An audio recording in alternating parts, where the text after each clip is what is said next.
Capítulo 620, Mago Negro Arcano. Autor, Caleb Piccoli Camargo.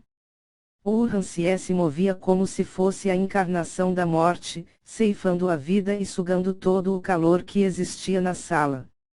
Sua presença era tão intensa e gélida que era possível ver pequenas rachaduras no tecido espacial causadas pelo congelamento do espaço.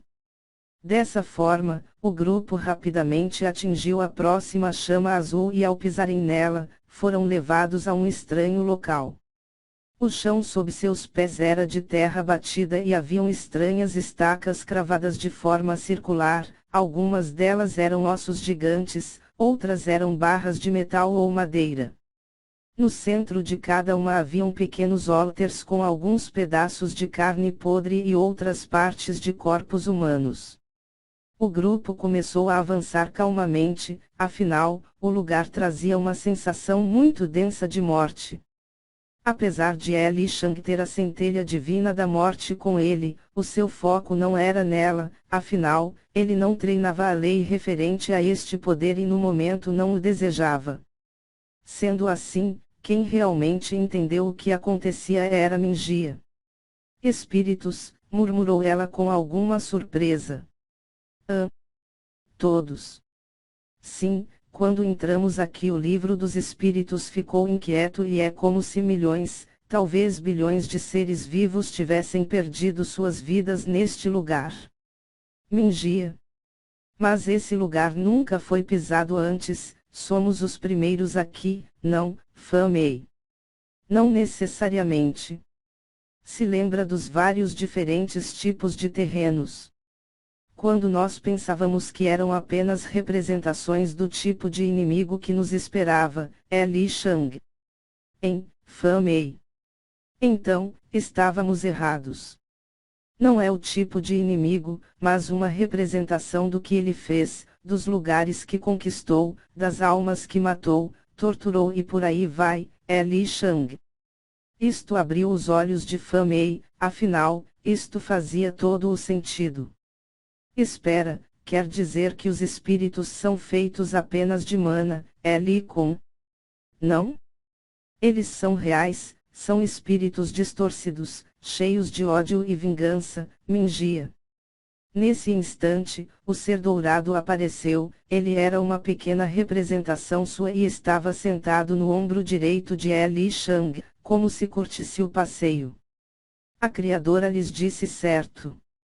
Que quando alguém morre, sua alma e espírito são enviados para um lugar e lá aguardam dormentes, esperando o dia que serão revividos ou que o fim os destrua. Porém, o que ela não disse é que as almas e espírito que estão lá, não são todas, ser dourado. O grupo estava surpreso e as explicações que vieram a seguir foram ainda mais surreais. A criadora criou um complexo sistema que é chamado de criação. Sua moralidade é inerente a todos os seres vivos sencientes, ou seja, todos vocês acabam, uma hora ou outra, criando um senso de certo e errado. No entanto, tudo isto deriva da Criadora, sua moral é absoluta e sua justiça é a única verdade. Imagine que alguém matou milhões, bilhões, alguns até trilhões de pessoas, esta ser receberá um julgamento divino, certo? Depende. Se ela matar essas pessoas em um curto espaço de tempo, sim, ela será julgada, mas e se ela matar ao longo de sua vida, o que lhe aguarda? Além disso, o que julga se a morte destas pessoas foi justa ou injustificada? Afinal, alguém pode matar milhões ou bilhões porque estes estão tentando invadir e destruir seu planeta, certo? Então, entra em cena a lei do julgamento, é a única lei que se compara à lei da criação e no caso dela, apenas uma pessoa pode a ter consigo por vez.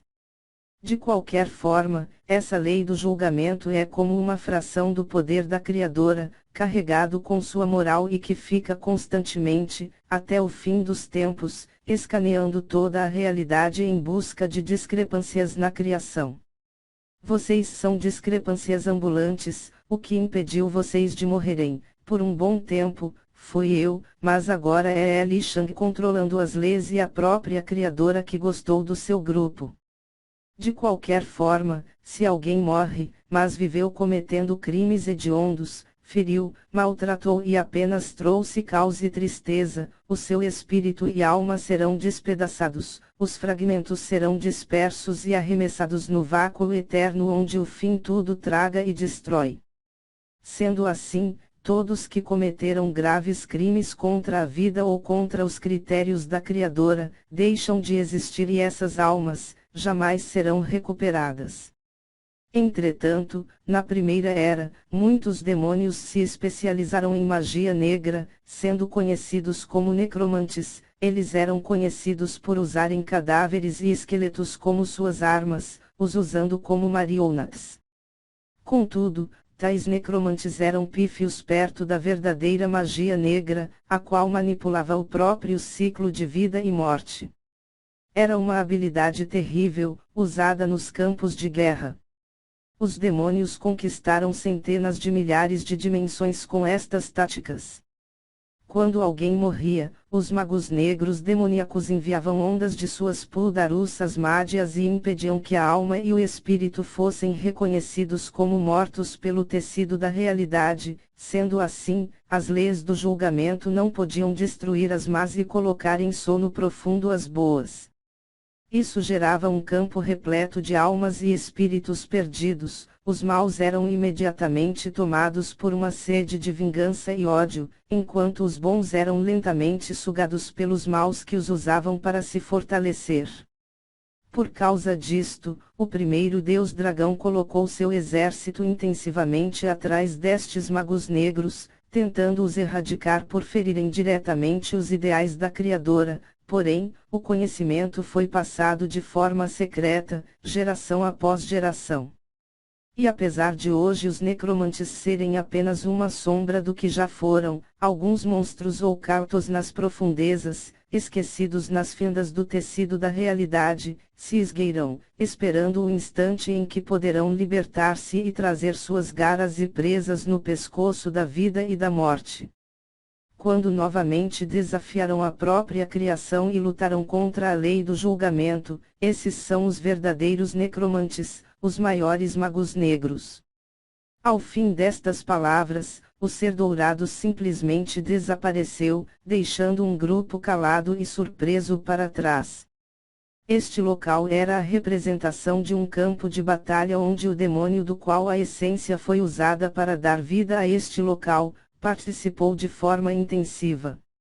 Chamado por muitos de Mestre da Morte ou também o Carrasco das Almas, ele foi um demônio poderosíssimo, capaz de invocar exércitos de mortos-vivos, capazes de tragar planetas inteiros.